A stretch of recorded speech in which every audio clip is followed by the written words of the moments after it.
everybody, my name is Chris, and welcome back to more Mass Effect. Now, in the last episode, we explored more around the Citadel. We've gone a little bit everywhere, and obviously, as you can see, we have our two new crewmates. Our boy Garrus.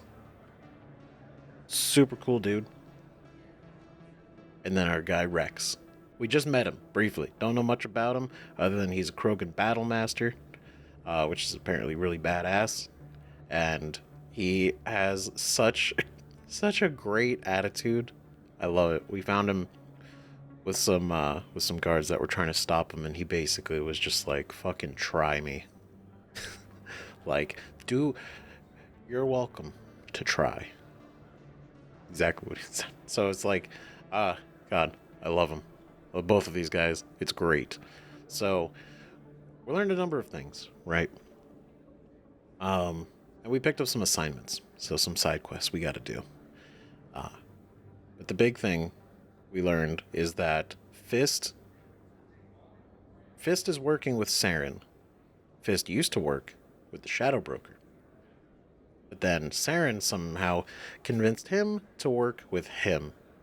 That they should work together, and they have worked against... They have gone out. So now Fist is running the Chora's Den here, but he's also clearly doing a lot of other things, and I don't like it. We don't like it. It's a bad time, right? Rex here is with us because he wants to go deal with Fist. He doesn't care about Saren or anything else right now that we know of, right? He's only in it for Fist, so he's with us. So that's gonna work out, right? Garrus also wants Saren, and with Fist being the connection, it's kind of like we all have like a sort of a mutual plan, a mutual target we're all going after, which is Fist right now. And he seems to be a pretty big piece of crap, right? Not the greatest guy. Right? So, first off, I gotta say, like, I love the design, right? Before we really get into everything, I love the design of the Krogan. It's so cool. And this guy's just fucking badass. And Garrus has just, like, the Turians in general. But, right, like, I love his visor. And just, he looks so cool. He looks cool. Right, I gave Rex a weapon attachment that I realized we had for the assault rifle. And since his big thing is assault rifles, like, so is Garrus, but with him being a battle master and his, like, abilities, I feel like the armor piercing will just add to what we have, right? I also understand the trinket that we got from the consort. We have it. I just can't see it, but we have it. And that may or may not be a thing later, but we'll see. We did some shopping. We did some gambling. That was fun. It was an interesting time. And we saved the doctor from Fist's hitmen, basically. Now, also, we gotta look at the codex too. We gotta catch up on some stuff. We have our fan, which we're gonna meet again at some point, right? We're gonna go talk to Rita's sister, who is also in Chora's Den. We're trying to talk to her first. She was the basically there's the Flux, which is where we gambled, but it's also like kind of like a club, but just not as big as Chora's Den. And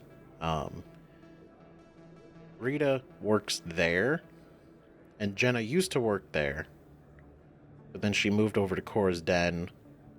And it's like, but why? Why? Because she works as an undercover agent for CSEC. And the fact that Fist is not a great guy, and it's very shady, and all this shit, she is in a not a great position, especially if she's caught. And Rita doesn't want anything bad to happen to her. So that's what we're gonna do. We also met Chorban again. Chorban was the guy that gave us the scanner for the keepers, and we met his partner, or his friend, his partner, right? Jahil, and he was worried that Chorban was actually following him, trying to kill him. Turns out Jahil didn't actually. Jalid. Oh my god. Jalid didn't actually tell us everything and left all that part out, that they both worked together to create the scanner, and that they are both necessary parts to this entire thing. So it doesn't seem like Chorban was actually trying to kill him. Maybe he was.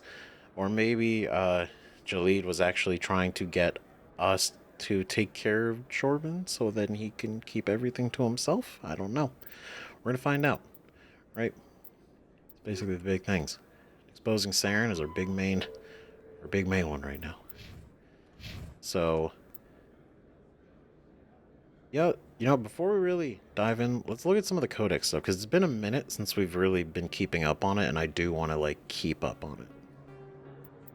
Right? So we have all these primaries and secondaries. Let's go into the primaries. There's a lot of these that we've been stacking up, so we're going to take some time across the next couple episodes and really kind of go through it too. The Asari were the first species to discover the Citadel. The second species to join the Citadel, the Salarians, are warm-blooded amphibians with a hyperactive metabolism. Salarians think fast, talk fast, and move fast. To Salarians, other species seem sluggish and dull-witted. Unfortunately, their metabolic speed leaves them with a relatively short lifespan. Salarians over the age of 40 are a rarity. Oh. The Salarians were responsible for advancing the development of the primitive Krogan species to use as soldiers during the Rachni Wars. They were also behind the creation of the genophage bioweapon the Turians used to quell the Krogan rebellions several centuries later. Salarians are known for their observational capability and non-linear thinking. This manifests as an aptitude for research and espionage. They are constantly experimenting and inventing, and it is generally accepted that they always know more than they are letting on. God, that makes so much sense. Okay, so that's interesting. They are actually amphibians. That's pretty cool, right? It's kind of crazy. It is crazy, though, at the age of 40 is, that's it. That's the cutoff. They just, that's old for them. Jeez. The Salarians responsible for advancing development of the primitive Krogan species to use as soldiers during the Rachni Wars. So during the Rachni Wars, the Salarians are the ones that actually made the Krogans viable soldiers. That's interesting. And it makes sense, right? Especially when you take into account the council being made up of the Asari, Salarians, and the Turians, right? The Turians are the military force, but the Salarians being the tactical minds of it, right? The Turians are basically the guns, and the Salarians tell them how to use them and where to use them. That makes sense, right? Yeah, this also makes sense, right? That they're constantly experimenting and inventing, which is also explains why Chorban and Jalid did made the scanner. It's just innate, right? They just want to keep experimenting, inventing, and learning. But more extinct races. 50,000 years ago, though now extinct, the Rachni once threatened every species in Citadel space. Over 2,000 years ago, explorers foolishly opened a mass relay to a previously unknown system and encountered something never seen before or since, a species of spacefaring insects guided by a hive mind intelligence. Unfortunately, the Rachni were not peaceful, and the galaxy was plunged into a series of conflicts known as the Rachni Wars. Attempts to negotiate were futile, as it was impossible to make contact with the hive queens that guided the race from beneath the surface of their toxic home world. The emergence of the Krogan ended the Rachni Wars. Bred to survive the harshest environments, the Krogan were able to strike at the queens in their lairs and reclaim conquered Council worlds. But when Krogan fleets pressed them back to their homeworld, the Rachni refused to surrender, and the Krogan eradicated them from the galaxy. Damn. That's nuts. Okay, so yeah, definitely didn't expect them to look like that. That's so interesting. It definitely reminds me of like the Zerg from StarCraft, or like the Tyranids from Warhammer. Like the hive mind, just a horde of these like kind of like insectoid like creatures that have like the hive mind, and then the queen that basically runs the whole thing. And so yeah, I could totally see like a horde of these like all over the place would be incredibly threatening and overwhelming. The fact that their homeworld is toxic, nobody could actually get there to, cut the cord, to say, right? So it's interesting. That's wild. The fact that they were able to push them back, and I guess now we know like the Solarians were responsible for the development of the Krogan being able to do that.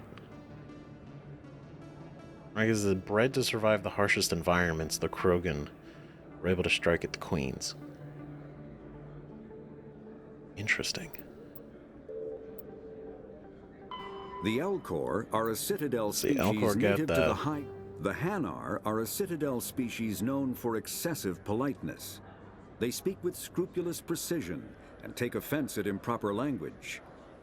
Hanar that expect to deal with other species take special courses to help them unlearn their tendency to take offense at improper speech.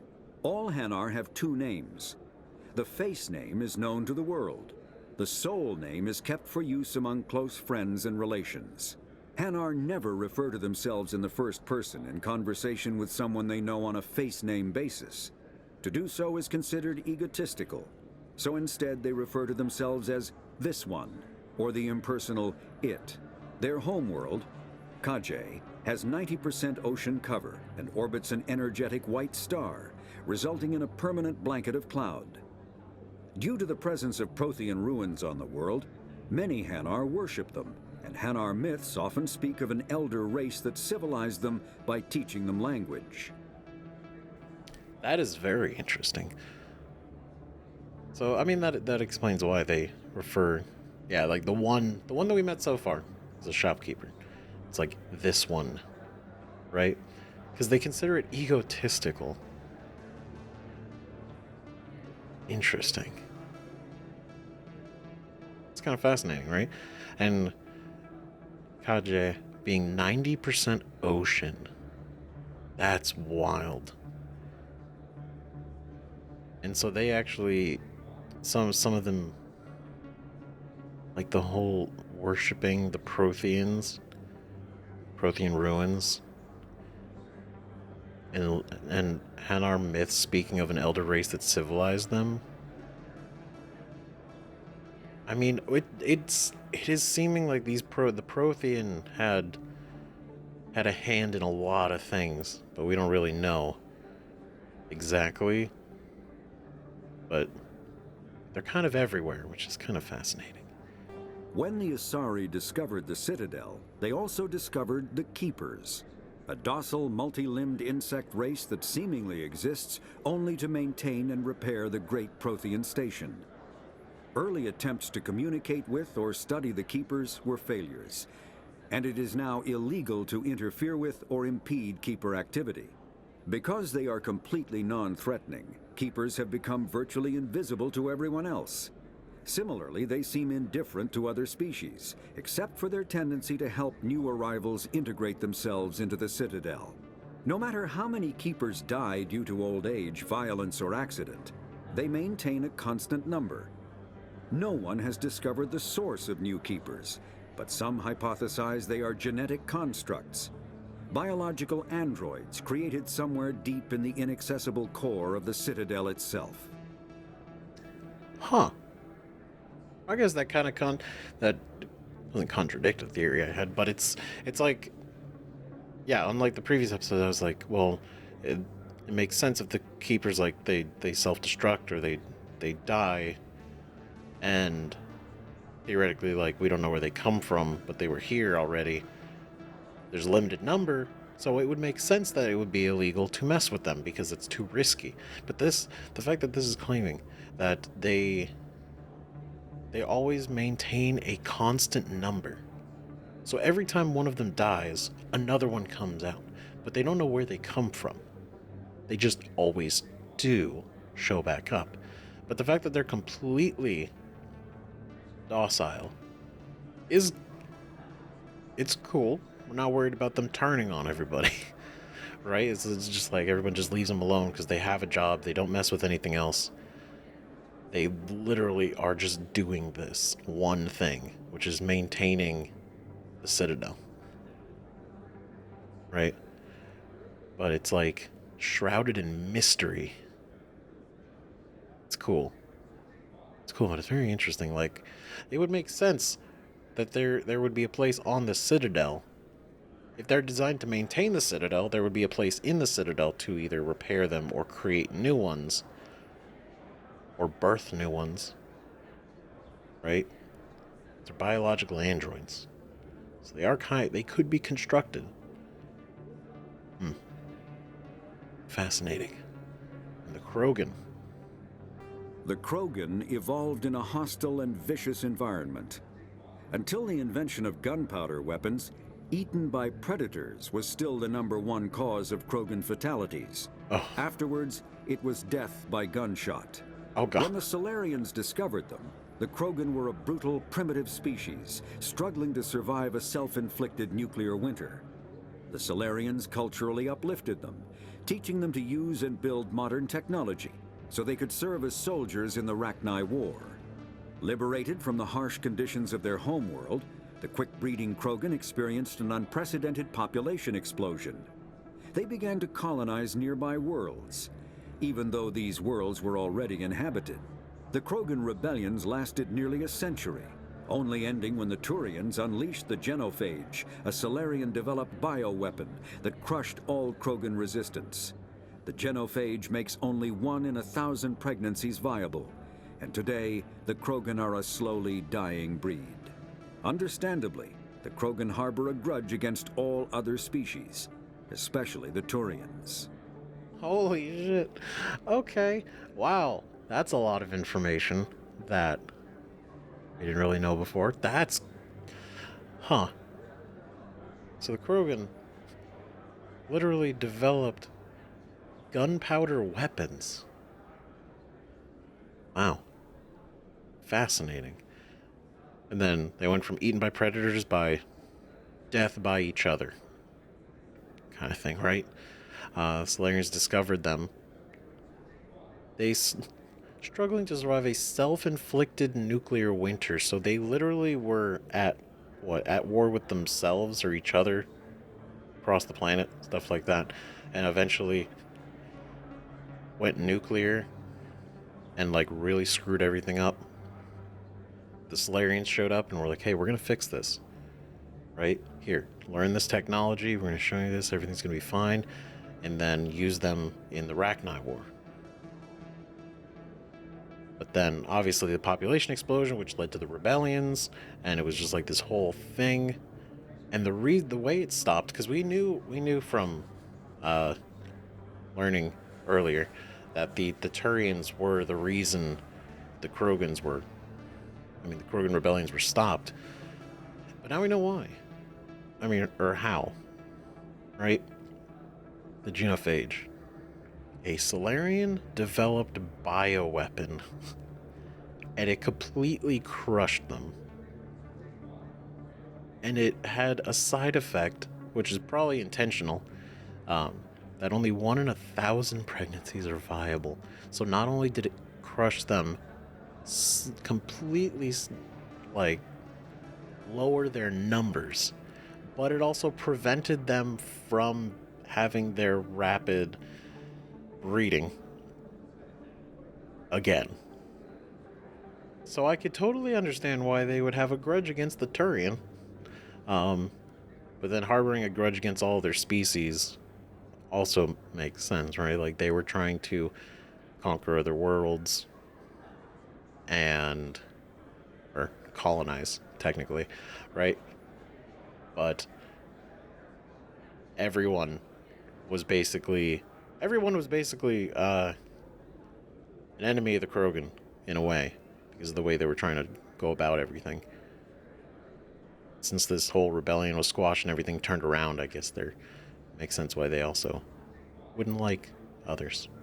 Driven from their home system by the Geth nearly 3 centuries ago, most Quarians now live aboard the migrant fleet, a flotilla of 50,000 vessels ranging in size from passenger shuttles to mobile space stations. Home to 17 million Quarians, the flotilla understandably has scarce resources. Because of this, each Quarian must go on a rite of passage known as the pilgrimage when they come of age. They leave the fleet and only return once they have found something of value they can bring back to their people. Other species tend to look down on the Quarians for creating the Geth and for the negative impact their fleet has when it enters a system. This has led to many myths and rumors about the Quarians, including the belief that underneath their clothes and breathing masks, they are actually cybernetic creatures, a combination of organic and synthetic parts. That's a wild theory. Holy shit. So, driven from their home system by the Geth nearly 3 centuries ago. Yet, they are the ones that created the Geth. Goddamn, that's ironic. Like, they created the Geth, and then the Geth actually drove them away. But then the Geth also haven't been seen for a long time. They've been basically behind that veil. But these guys have been driven out, and they live aboard the migrant fleet, which is just a collection of 50,000 vessels. So it's basically it's a mobile fleet. They live on their ships and they are constantly just moving around. They don't actually have like a planet. That kind of sucks. Damn. That's crazy. 17 million. Damn. But yeah, I could see other species looking down on them for creating the Geth. That makes sense, especially because we've seen the Geth and the fact that they are, the way they turn. We've seen them turn the humans into their living organic machine things. Like, it's not great. The Geth are not great, so it totally makes sense. Man. But the fact that there's a myth that underneath this, they are essentially cybernetic creatures. Interesting. So nobody really knows what they look like then, I guess, technically. Fascinating. Very cool. Okay, do a couple more of these, and then we're gonna get into the business. The Elcor are a Citadel species. Because we've seen the Elcor are a Citadel. Yeah, we've seen all these. Plants and locations, technology, weapons and equipment. We have the secondary ones, which is a lot of these. What should we look at? We haven't really done anything for the weapons and armor. Combat hard suits use a dual-layer system to protect the wearer. The inner layer consists of fabric armor with kinetic padding. Areas that don't need to be flexible, such as the chest or shins, are reinforced with sheets of lightweight, ablative ceramic. The outer layer consists of automatically generated kinetic barriers. Objects traveling above a certain speed will trigger the barrier's reflex system and be deflected, provided there is enough energy left in the shield's power cell.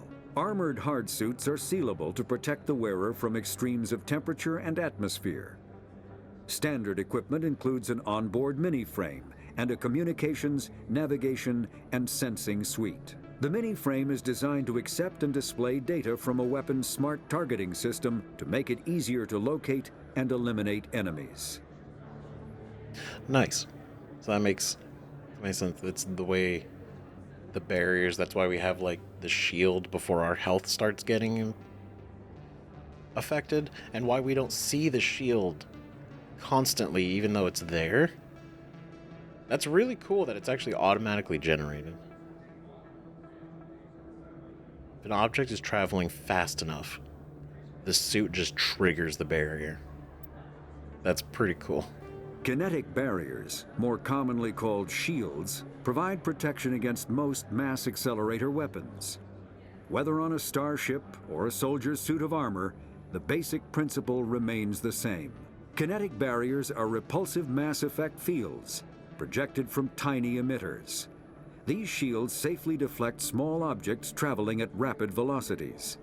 This affords protection from bullets and other dangerous projectiles, but still allows the user to sit down without knocking away their chair. The shielding afforded by kinetic barriers does not protect against extremes of temperature, toxins, or radiation.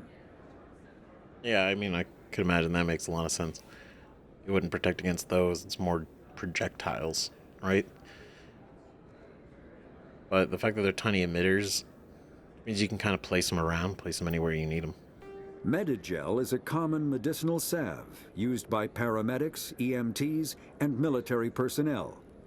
It combines several useful applications: a local anesthetic, disinfectant, and clotting agent all in one.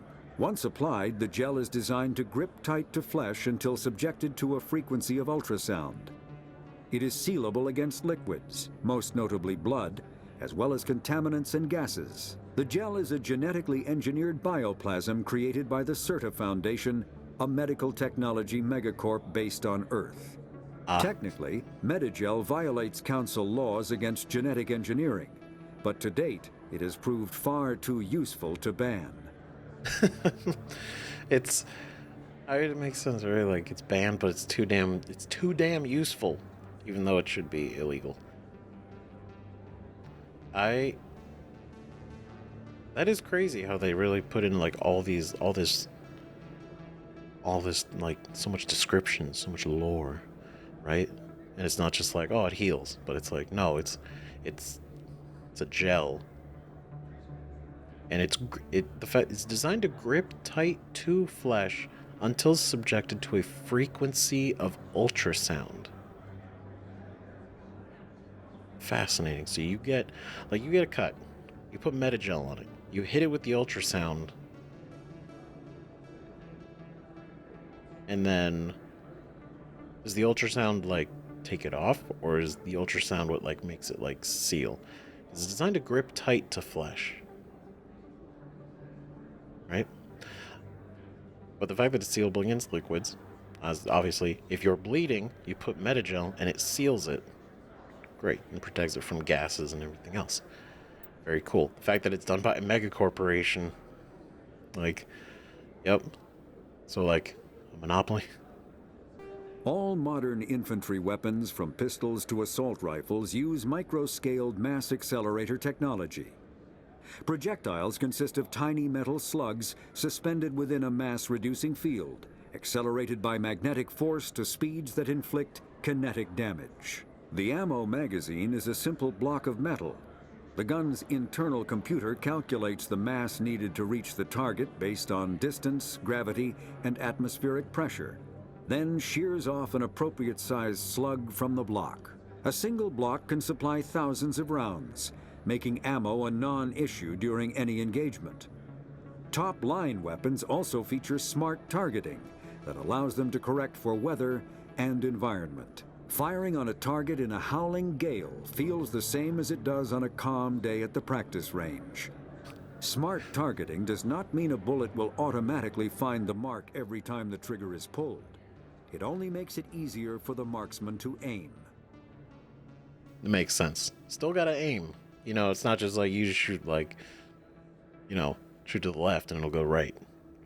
But wow, That's fascinating. Because I was wondering, like, how... If it... Okay, right? Like, the weapons shoot, but what are they shooting? Is it like plasma? Is it like an energy? But no.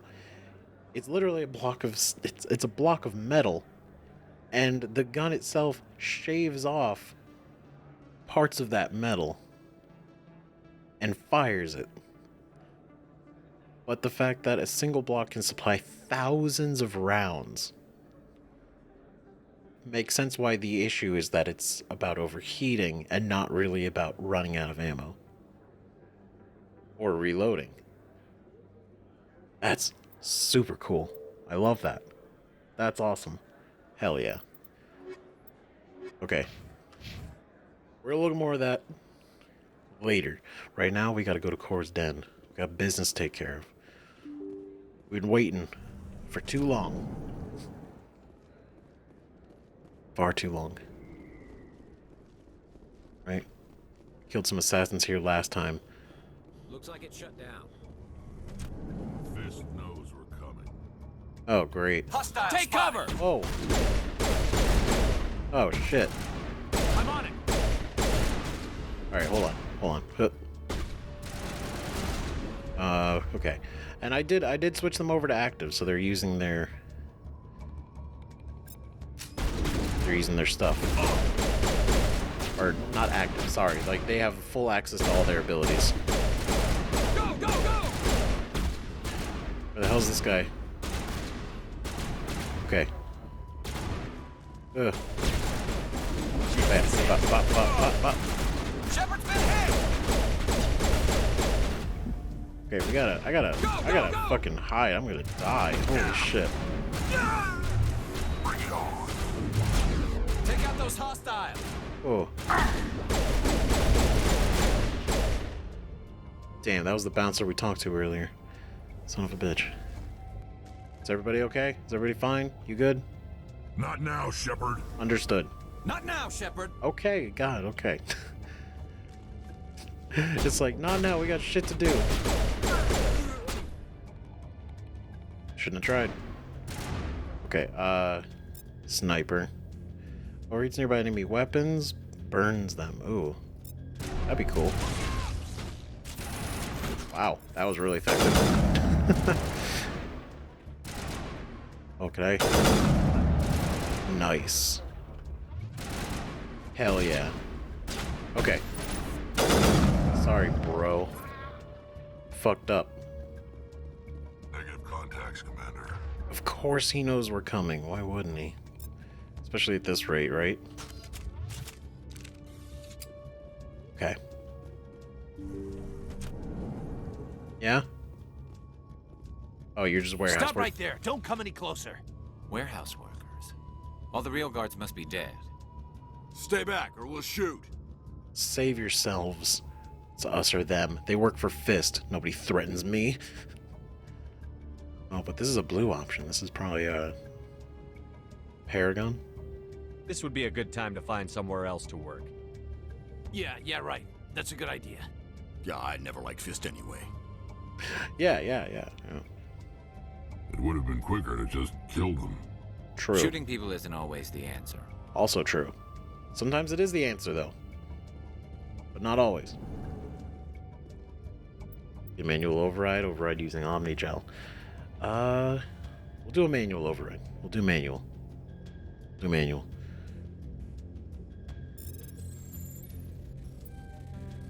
Oh, shit. There we go. Easy. Ooh, a pistol, shotgun, and a sniper. Okay, let's take them all. Oh yeah, let's take a look at what we got, right? Ooh. That's a nice shotgun. It's a lot better. We're gonna go ahead and do that, transfer the upgrades over. That's a good pistol, we're gonna give it to somebody else. Maybe. If they are. This...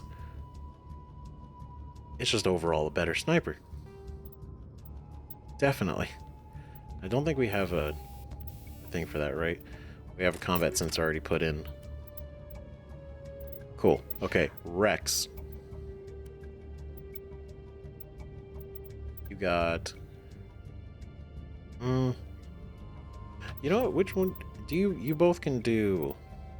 They both can do assault rifles. But you can do shotguns if you level up enough. So maybe I give you the shotgun. I do. I'm going to give Rex the shotgun. It's a little bit better, right? It's a good pistol. That's his is 90. His is also 90. So they could both use the upgrade. In a way. Give it to Garrus, though. Garrus is great.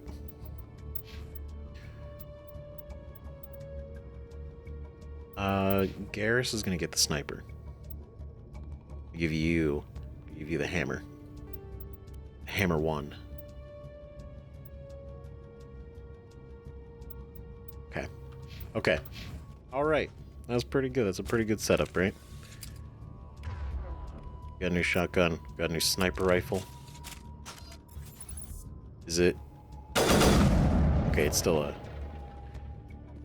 that. Okay. Right, because I equipped us with the good sniper, right? Or did I give that to Garrus? Oh, I did not. Okay, cool. Yes, great. Okay, I'm just making sure I'm not getting everything confused.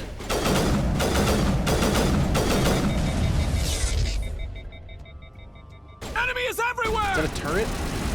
Shields down. Okay, okay, he's blocked. Damn, so these are useless. Oh, I guess I could decrease their shields, right?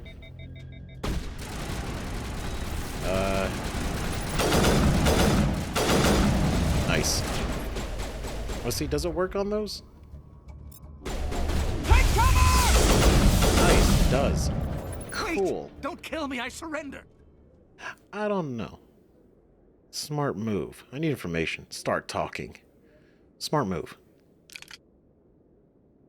Where's the Quarian? She's not here. I don't know where she is. That's the truth. He's no use to you now. Let me kill him. Wait. I don't know where the Quarian is, but I know where you can find her. The Quarian isn't here. Said you'd only deal with the Shadow Broker himself. Face to face? Impossible. Even I was hired through an agent. Yep. Nobody meets the Shadow Broker, ever. Even I don't know his true identity. But she didn't know that. I told her I'd set a meeting up. But when she shows up, it'll be Saren's men waiting for her. Oh? So that's the whole plan? We have to save her. Where's the meeting? You son of a bitch. Where's the meeting? We have to save her. Where's the meeting? Give me the location. Now. Here on the wards, the back alley by the markets. She's supposed to meet them right now. You can make it if you hurry.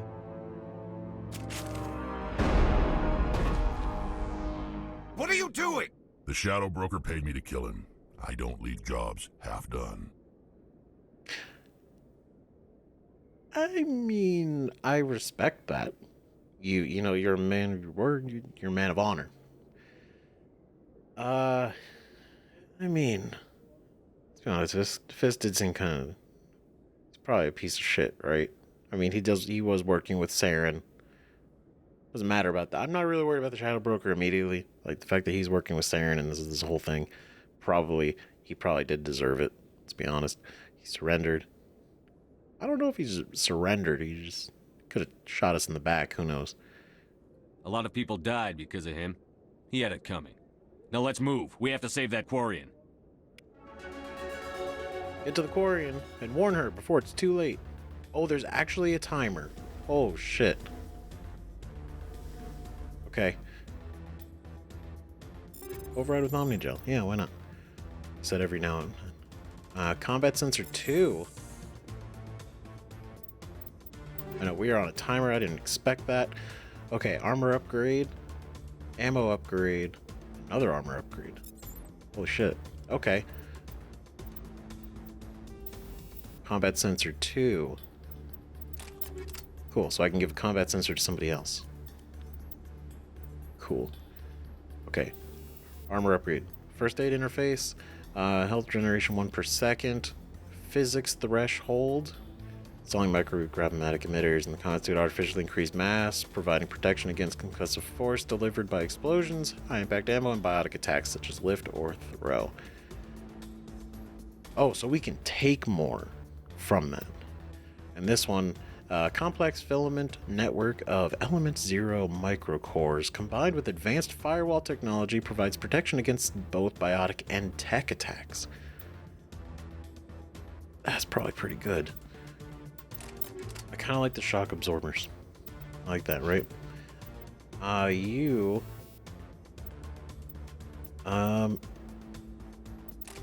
give you that one, and then I'll give Garrus here.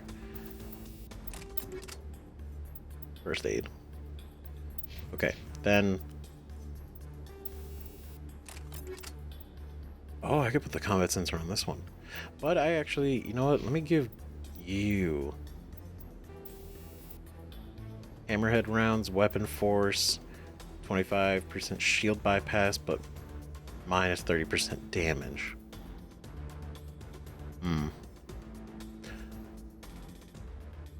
You know what? It's probably pretty good.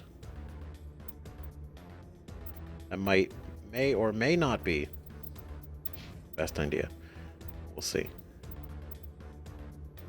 Okay, Rex just got a new shotgun. I can give you. These are the same. Cool. I want to make sure that everybody is set up in the best way. I kind of want to... Do I want these? I want him to have these. Physical force transferred on the target. You know... Yeah. So I want them to be, you know, equally useful. Right? I want to spread the good gear across everybody. Not just keep it for ourselves. Okay, we gotta go. Take cover. Oh, great. Engaging target. Damn. Okay, you're done. I wouldn't kill any of you if you weren't shooting at me, guys. Done this to yourselves. Oh. Go, go, go. Embarrassing. Truly.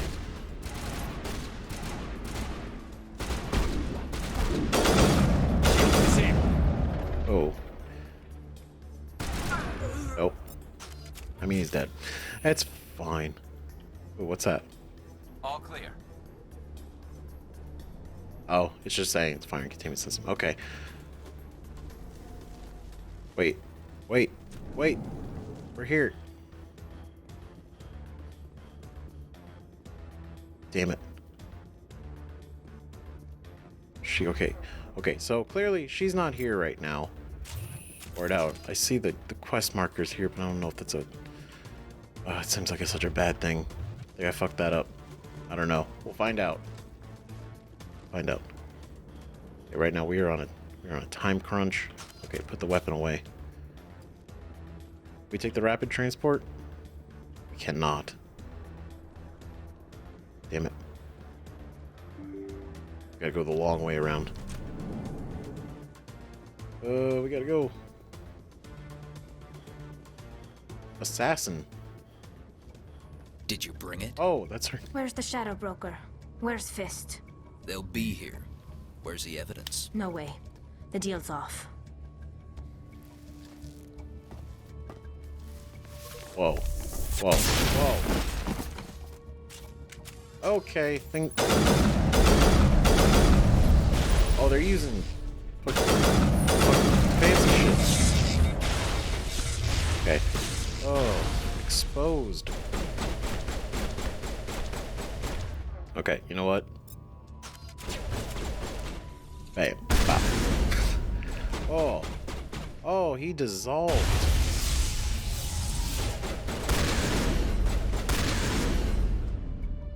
That's good. Fist set me up. I knew I couldn't trust him. Yeah.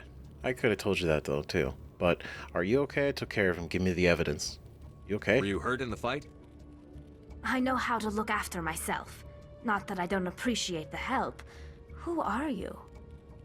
Interesting. A friend. I'm with the Alliance. Someone who saved your life. Or friend. My name's Shepard. I'm looking for evidence to prove Saren's a traitor. Then I have a chance to repay you for saving my life. But not here. We need to go somewhere safe. We could take her to the human embassy. Your ambassador will want to see this anyway. I mean, true. Okay. You're not making my life easy, Shepard. Firefights in the wards, an all-out assault on Chora's den. Do you know how many... Who's this? A Quarian? What are you up to, Shepard?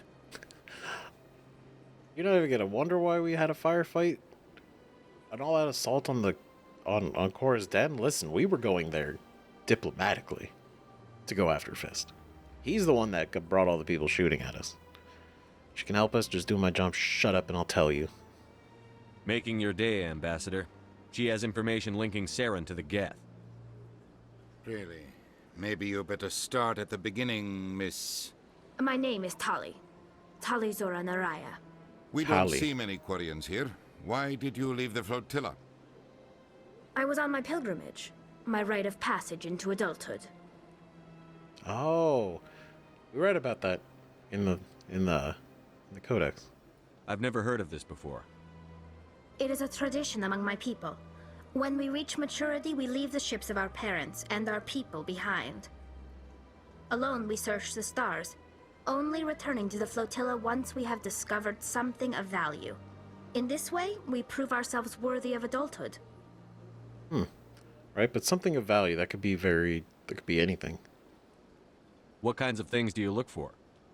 It could be resources like food or fuel, or some type of useful technology, or even knowledge that will make life easier on the flotilla.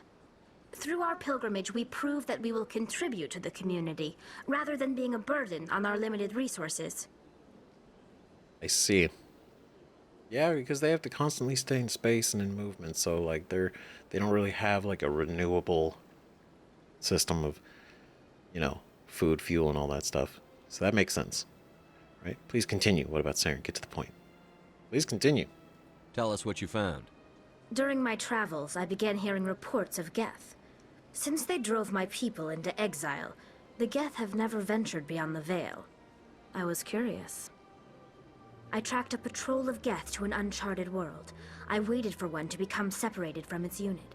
Then I disabled it and removed its memory core. Ooh. I thought the Geth fried their memory cores when they died. Some kind of defense mechanism. Interesting.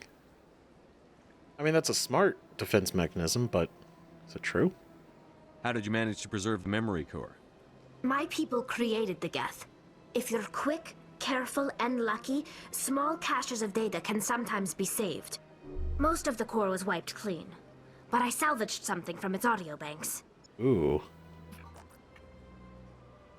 Eden Prime was a major victory. The beacon has brought us one step closer to finding the conduit. That's Conduit. Saren's voice. This proves he was involved in the attack. We've got him. Ladies and gentlemen, we got him. What's the conduit, though? He said Eden Prime brought him one step closer to finding the conduit. Any idea what that means? The conduit must have something to do with the beacon. Maybe it's some kind of Prothean technology. Like a weapon. Wait, there's more. Saren wasn't working alone. Oh? Eden Prime was a major victory. The beacon has brought us one step closer to finding the conduit. And one step closer to the return of the Reapers. The I Reapers? don't recognize that other voice, the one talking about Reapers. Reapers, what are they? Reapers. Sounds familiar. Are they some kind of new alien species? According to the memory core, the Reapers were a hyper-advanced machine race that existed 50,000 years ago. The Reapers hunted the Protheans to total extinction, and then they vanished. At least, that's what the Geth believe. Sounds a little far-fetched. So the Protheans were extinct by the Reapers. Oh god. And seeing how advanced the Protheans were, these Reapers are... I mean, the name Reapers alone sets an impression. But that's insane. So the reason the Protheans are gone is because of the Reapers. But the Reapers have been gone for 50,000 years. But the Geth have also been gone for a long time. So it's like, why all of a sudden is all of this being brought in? And so, is that the plan? So the beacon was just a stepping stone. Because they're looking for the Reapers and whatever this conduit is. And what? Because the Reapers wiped out the Protheans, they would be a force to harness to wipe out others? Is that the idea? And whatever this conduit is, to control the Reapers? Or is that like a totally separate thing? She's right, it's true, it's not far-fetched. It's a little far-fetched. I don't think it's far-fetched. I mean, it's a lot to believe, sure. Which I guess is what far-fetched is, but it's like, he's making moves, and we had a vision. So, I believe her. It's not far-fetched. She's right. It's true. She's right. The vision on Eden Prime. I understand it now. I saw the Protheans being wiped out by the Reapers. The Geth revere the Reapers as gods, the pinnacle of non-organic life. And they believe Saren knows how to bring the Reapers back. The Council is just going to love this. They need to know. Will they believe it? Don't tell them. Will they believe it? This is a lot to handle. They might just ignore everything we tell them. No matter what they think about the rest of this, those audio files prove Saren's a traitor. The Captain's right. We need to present this to the Council right away. What about her? The Quarian? My name is Tali. Tali. You saw me in the alley, Commander. You know what I can do. Let me come with you. Oh, another companion. You could be useful. Join us. You're not ready for this? What about your quest? I thought you were on your pilgrimage. The pilgrimage proves we are willing to give of ourselves for the greater good. What does it say about me if I turn my back on this? Alright, true. Saren is a danger to the entire galaxy. My pilgrimage can wait. Alright, hell yeah. Tali, let's go. You could be useful. Join us. You're not ready for this. I'll take all the help I can get. Thanks. You won't regret this. Anderson and I will go ahead to get things ready with the Council. Take a few minutes to collect yourself, then meet us in the tower. Good. Oh shit. Oh, we could put Tali in our party, but it's just like one of those things where I just want everybody in the group, you know? Damn it. Obviously, Garrus. I'm kind of thinking just keeping Garrus and Rex. But it might be a good idea to have Tali in our group when we go see the Council. Right? Like, Rex is great. Love him so far. But if we have to go talk to the Council, maybe we should have Tali with us, right? Situational squads. Very cool. So much empty space. 1,000 of my people could live here and hardly even see each other. It's about right. My first CSEC posting was here on the Presidium. Mostly for show, not much crime up here. I can imagine. Okay, well, as we do with the squad, when we get a new person, we gotta look at their points. What can you use? Pistols, basic armor. You're a machinist. Interesting. Here's the explosion radius of your tech proximity mines. So hacking Increase tech resistance. You guys definitely want to increase decryption in electronics too. But definitely want to make sure you have some of these, right? Quarian machinist. Right, tech resistance 15, 90, shield capacity. Yeah. Definitely want to increase decryption and shield capacity.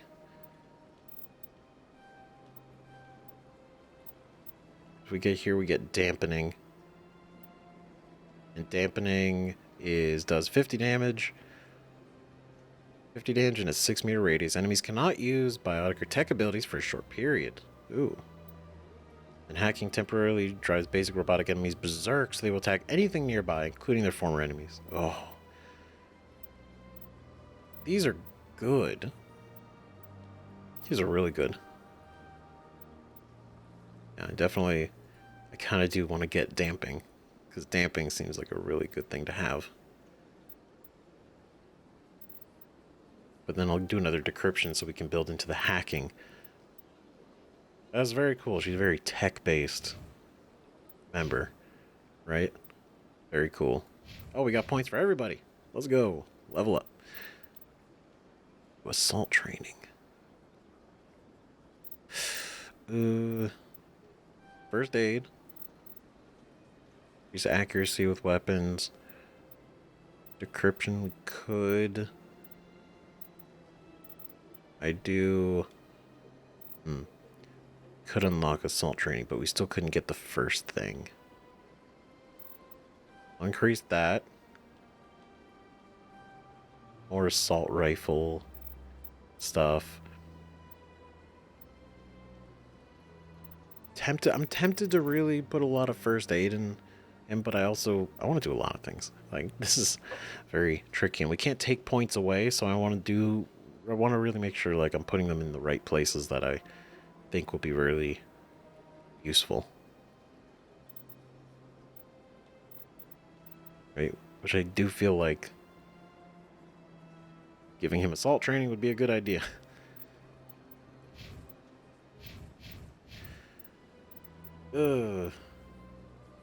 Damn it. And also assault rifle damage is also a good idea. Increases damage reduction by 12%. Increases hardening by 12. Let's go in there. Do that for now. Infiltrator. Intimidate. Charm. Charm is good. I don't know if this will go up anymore, but for now. He built up, reduces heat buildup. Definitely want to keep putting it into there. Assassination only available when using sniper rifles. Next shot will inflict damage equal to 200% of weapon damage. Purges weapon heat on use. Ooh.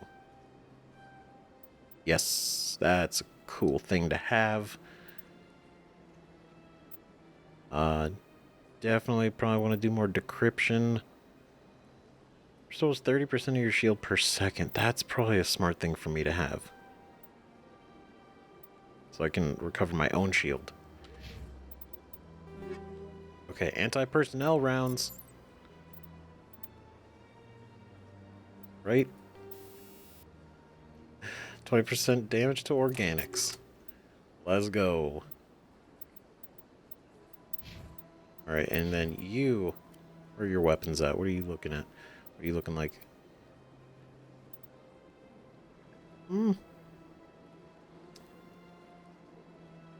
Yeah. Make sure everybody has good weapons. You know?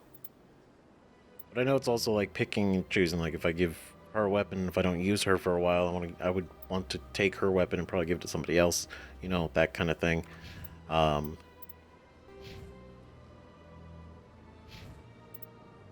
Okay. Okay. Cool. I like that she's part of our team. That is very cool. We got her and Rex, and everything is going great. Wow. Okay. And the fact that we're going to go see the council is going to be this whole thing. And the council is not even going to believe it. So, Everything got things got way more complicated than they were before. I thought Saren was just trying to wipe out humanity. I mean, he probably is as part of the plan, right? But now he's dealing with forces that are beyond. Excuse me, Commander Shepard. Could you spare a moment of your time? You know what? I can. Just for you. Just for you. Right? But it is crazy to think. He's going after these Reapers and whatever this conduit is. And the beacon was just the start. The beacon was just to do this. And the fact that that vision that we saw was the Reapers taking out the Protheans. Like, this is a big deal. Commander Shepard, my name is Samesh Bhatia. Forgive the intrusion, but I have nowhere else to turn. Okay. Sure. Happy to help. It's no trouble. What can I do for you? My wife was a Marine. She was in the 212 on Eden Prime. I've requested that my wife's body be returned to me for cremation, but the military has refused my request. Interesting. Did they say why? Let me help. That's garbage. They say why? Why did they refuse your request? There's got to be some reason. I don't know. All I know is that they have declared it impossible for my wife to be returned to me. Strange. We'll put this right. I'll find out this is pointless. There's no reason for your wife's body to be held like this. Just wait here. The man in charge of my case is Mr. Bosker. When I last saw him, he was in the expensive bar over there. Thank you for your time. I just want to give my wife a proper funeral, and the respect she deserves. Totally. Should be the least you should be able to do. You know? Realistically. Okay, we should. I kind of want to go back to Chora's den. See if we can, find. I mean, Chora's den's probably completely messed up. But I want to see if we can do that assignment, or if we should have done that assignment in a totally different order, right? I mean, I think I hear the music. I think I hear him bopping. Ah, see, look at that. Didn't even matter that we took out Fist. Everyone's having a fine time. Oh, Jenna. Psst. Hi, I'll be with you in just a sec. Oh, your hair is see-through. I'll wait right here. Why do I get the feeling you're not here to order drinks? Sorry, this'll be quick. Because I'm not. I need to talk to you about your work with CSEC. I don't know what you're talking about. Now, if you don't mind, I need to get back to my customers. Damn Shepard could be like maybe a little bit more subtle about that instead of just over the bar. You're working for CSEC. I have questions. Jeez, I'm trying to help. Fine, forget it. Don't be stupid. This isn't a game, Jenna. These people are dangerous. Now you sound like my sister. Why is everyone so concerned about me? I can take care of myself. I need to go. I'm not a stripper. I don't get paid to stand around and look pretty. She puts on a brave face. See. Just put on a brave face. I'm busy. The other waitresses can help you. Okay. CSEC always turned a blind eye to what went on in here. I think Fist was paying someone off. Oh, great. Dancers are highly respected among my people, but I get the feeling these women are not held in high esteem. I don't know about that. It seems like there's a number of people here that hold them in high esteem. Shelik. If you've got questions about Jenna, meet me at CSEC Academy. Oh. Interesting. What did you just say? Push off. I never did nothing to you. Damn newcomers. Think they can run the place. That was odd. What was he trying to tell us? I guess we'd better go find out. Meet him at CSEC Academy. I could get used to living like this. Anything you want, you can find for sale in the wards, legal or otherwise. Oh shit. Interesting. So we go to the academy. So he knows something about Jenna. So we're not done yet. We're not done with Jenna. There's still a chance. There's still a chance we can help. Right? Probably. more than likely. Or maybe she's onto something. I mean, obviously she's like, you know, I'm strong, I can handle it. It's like, you know, who are we to tell her what she can and can't handle, right? Go and be like, this is too dangerous for you. You know nothing about her. But it's more like her sister's concerned because these people probably are willing to kill for less. So, oh my god. Okay, we're going to pick this up on the next episode, right? I know we didn't make a whole lot of progress, but we will next time. It's just like, you know, taking the time to like listen to the codex and really get into all that stuff. It's very good, but it's worth it. I love it. Never going to not do it. Never going to not read the codex because it is amazing, right? So I'm thinking next time, that's what we're going to do, right? We're going to go deal with Rita's sister. We should also make a beeline back to Jalid. Ooh. We got Fist OSD. Ooh, cool. Okay, we'll also take a moment and make sure we go back to her. Give her that info. Very cool. And then obviously we gotta help this guy. There are so many assignments, and this is just the Citadel. This is crazy. I didn't know we would be here.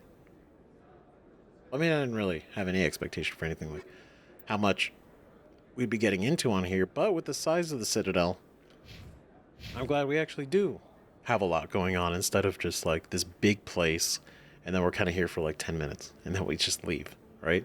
So it's cool. So definitely let me know what you guys think about all this in the comments. Tali's with us now. It's great. Then we're going to go see the council. And we're going to try to convince them that we're not crazy and this all makes sense and this is a viable threat. Oh, God. Jeez. So, yeah. See you guys in the next video. Bye-bye.